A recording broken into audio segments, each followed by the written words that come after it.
변호사 법률 상담 리포터 이현입니다. 원만한 경영 활동을 위해서는 관련 규제 제도를 잘 알고 있어야 불이익을 당하는 일이 없을 텐데요. 특히 기업 경영과 관련된 법률은 그 범위가 넓고 모호한 경우가 많아 반드시 전문가의 도움을 받아야 하는 법률 분야입니다. 오늘은 특수부 검사 시절 많은 특수 사건을 처리해오면서 남다른 노하우를 보유하고 있는 유성열 변호사를 만나 원만한 경영 활동과 그와 관련된 법률에 대한 도움 말씀 들어보겠습니다.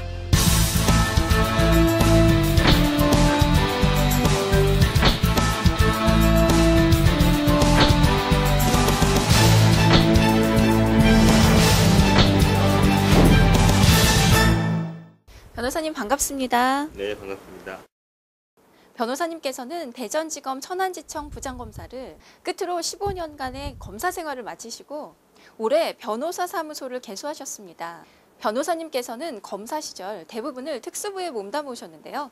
이와 관련하여 변호사님의 소개 부탁드리겠습니다. 예, 저는 검사 시절 대부분을 특수부에서 활동하였습니다.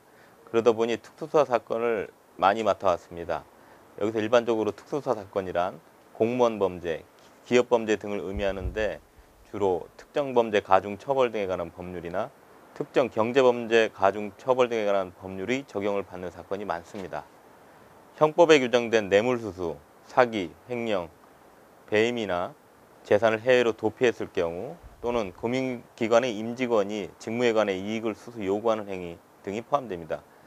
저는 검사 시절 대기업의 용역비리, 금융유통사기단, 공직자 뇌물수수 등의 사건을 맡아 처리하여 왔고 그 과정에서 기업의 회계분석, 자금 추적 등 분야에서 많은 수사를 해왔습니다.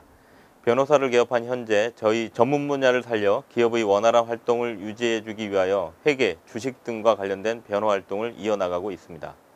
변호사님께서 몸담으셨던 특수부는 흔히 특수통이라 불리며 검찰의 꽃이라고 표현하기도 하는데요. 그만큼 특수부 검사들의 능력이 뛰어나다는 뜻일 텐데요. 변호사님의 검사 시절의 경험이 변호사 업무에 실질적으로 도움이 되시나요? 검사라는 직업은 기본적으로 자신에게 주어진 사건을 분석하여 증거를 수집하고 그에 따른 합리적인 결론을 도출할 수 있는 능력을 가지고 있어야 합니다. 그리고 법률에 대한 해박하고 전문적인 지식을 보유하고 있어야 합니다. 이러한 점들은 입장을 막론하고 법조인이라면 당연히 가져야 될 사항입니다. 특수부 검사들은 그 외에도 남다른 감각과 끈기, 냉철한 판단을 요하는 직책입니다. 특수부가 맡는 사건들은 대부분 일반인들은 상상도 하지 못하는 고도의 기법을 이용해 저지르는 범죄이기 때문에 항시 그에 상응하는 수사 능력을 지녀야 함은 당연할 것입니다. 따라서 검찰 안에서도 수사 능력을 인정받은 인재들이 모인 수사 조직이라고 볼 수 있습니다. 저 또한 검사 시절의 경험이 현재 변호사로서 의뢰인의 상황을 파악하고 처리하는 데 많은 도움을 받고 있습니다. 변호사님께서는 그간의 경험을 살려 형사소송 중에서도 금융, 증권, 회계 등 기업에 관련된 자금을 처리하신다고 들었는데요. 기업의 자금과 관련된 형사소송은 구체적으로 어떤 부분에서 발생이 되고 있나요? 일반적으로 기업 경영과 관련된 사건이라고 하면 횡령 탈세 정도로 이해하시는 분들이 많습니다. 하지만 구체적으로 살펴보면 여러 가지 사례가 많습니다. M&A 관련 법률 문제, 펀드 설립 운영, 신금융기법 고안, 사업 시행권 관련 문제, 국내외 주식 상장 관련 다양한 분야에서 법적 분쟁이 일어나고 있고 나아가 내부자 거래 행위에 대한 손해배상 청구, 시세 조정 행위 등에 대한 손해배상 청구 소송, 장부열람 청구 소송 등 열거하자면 다양하고 복잡한 소송들이 매우 많습니다. 일반인들은 앞서 말씀하신 사건들을 언론이나 영화 같은 매체에서 체험은 하지만 그 내막은 자세히 알지 못하는 경우가 많습니다. 변호사님께서는 검사 시절 기업 경제와 관련된 사건을 많이 해결하셨는데요. 일반인들은 이러한 사건에 대해 어떻게 접근해야 할까요? 영화에서는 보통 주가 조작, 내부자 거래 등의 소재를 다루고 있는데요. 이 같은 사건은 흔히 말하는 화이트 갈라 범죄에 포함됩니다. 이러한 범죄를 이해하려면 새로운 범죄관이 필요한데요. 기존의 반사회적인 인물들이 저지르는 범죄와는 본질이 전혀 다르다고 할 수 있습니다. 사회에서 지도적 위치에 있는 자가 지위와 권력을 이용해 사리사욕을 채우려 범죄를 행하는 것입니다. 화이트칼라 범죄는 치밀한 계획과 교묘한 술수를 동원하며 위법 합법의 구분이 어려울 만큼 법망을 피해가기도 합니다. 그렇기 때문에 증거를 인멸하거나 또는 정책적인 고려로 기소되지 않는 경우도 있죠. 개인들에게 1차적인 피해를 주지 않고 기업 또는 국민 전체가 피해자가 되는 경우가 많고 피해를 직접적으로 느끼지 못하는 경우가 많습니다. 하지만 그 해악성은 어떠한 강력범죄에 못지 않다고 말할 수 있습니다. 이러한 범죄들은 인간의 한탕주의와 경제적으로 절박한 심리를 역이용해 일삼는 범죄이므로 이는 누구나 휘말릴 수 있는 분야이기 때문에 그 피해가 클 수밖에 없는 것입니다. 그렇다면 변호사님께서 검사 시절 처벌하셨던 사건 중 일반인들에게 귀감을 줄 만한 사례가 있었다면 소개 부탁드리겠습니다.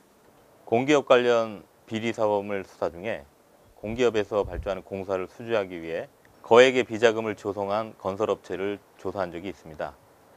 그와 같은 비자금 조성 행위로 회사의 자금 사정이 악화되고 회계 정리를 불투명하게 하여 결국 업무상 횡령, 뇌물 공여 혐의로 처벌을 받고 이후 회사 경영이 극도로 악화되었습니다. 이러한 사례에 비춰보건대 무엇보다 투명한 경영이 중요하다고 생각합니다. 변호사님께서는 검사 시절 마지막 사건으로 아파트 인허가, 하수도공사 뇌물수수 관련 등의 혐의로 공무원들과 시행사 측 직원들을 기소하셨는데요. 일반인들이 생각하는 뇌물과 전문가적인 견해로 보는 뇌물은 그 차이가 있을까요? 사회에서 가장 오해받기 쉬운 일이 업무와 관련된 사람으로부터 돈을 받는 경우일 겁니다. 공무원이 직무와 관련된 사람으로부터 돈을 받는 경우 공무를 공정하게 처리한다고 보기 어렵기 때문에 수뢰죄로 처벌하는 것인데요. 하지만 대개 공무원이 아니면 업무와 관련하여 돈을 받아도 죄가 되지 않는 것으로 잘못 알고 있는 분들이 많습니다.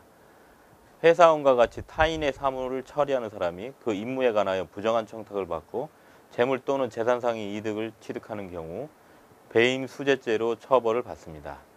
민간인 뇌물이라 할 수 있죠.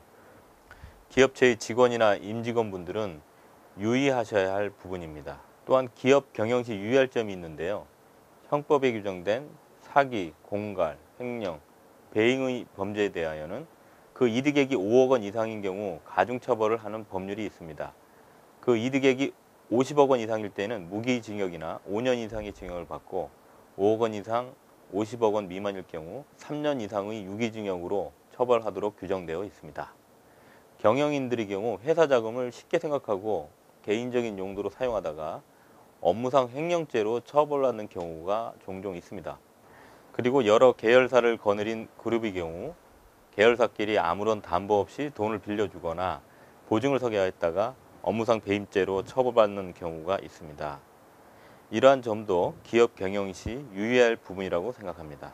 지금까지 기업의 경제활동에 수반되는 형사소송에 대한 많은 도움 말씀을 주셨는데요. 마지막으로 기업과 관련된 형사소송 전문가로서 앞으로의 계획이나 신념이 있다면 한 말씀 부탁드리겠습니다. 저는 검사 시절 관련 법률을 제대로 인지하지 못하여 관행상 저지른 행위로 인해 형사처벌을 받는 기업인을 많이 봐왔습니다. 또한 자금 운용을 제대로 하지 못해서 본인도 모르게 경제사범으로 몰리는 분들도 있습니다. 우리나라는 시장 경제주의에 입각해 경제활동의 자유를 보장하지만 그러한 질서를 바로잡기 위하여 여러 가지 법률적 규제도 두고 있습니다. 따라서 이러한 법률적 규제를 잘 인식하고 대비해야 경영활동에 지장이 없을 것입니다. 저는 원만한 경영활동을 위한 기업의 자금, 회계 등과 관련된 법률적 조언을 전문적으로 수행하고자 합니다. 오늘 도움 말씀 감사합니다. 감사합니다. 의무와 질서를 지켜야 자유를 보장받을 수 있다는 것은 경제체제에 있어서도 당연한 원리일 텐데요. 당사자에게는 작은 일이라 할지라도 사회적으로는 형사적 책임을 물어야 하는 억울한 일을 겪지 않으려면 유석열 변호사와 같은 전문가의 도움을 반드시 거쳐야겠죠. 지금까지 변호사 법률상담 리포터 이연이었습니다.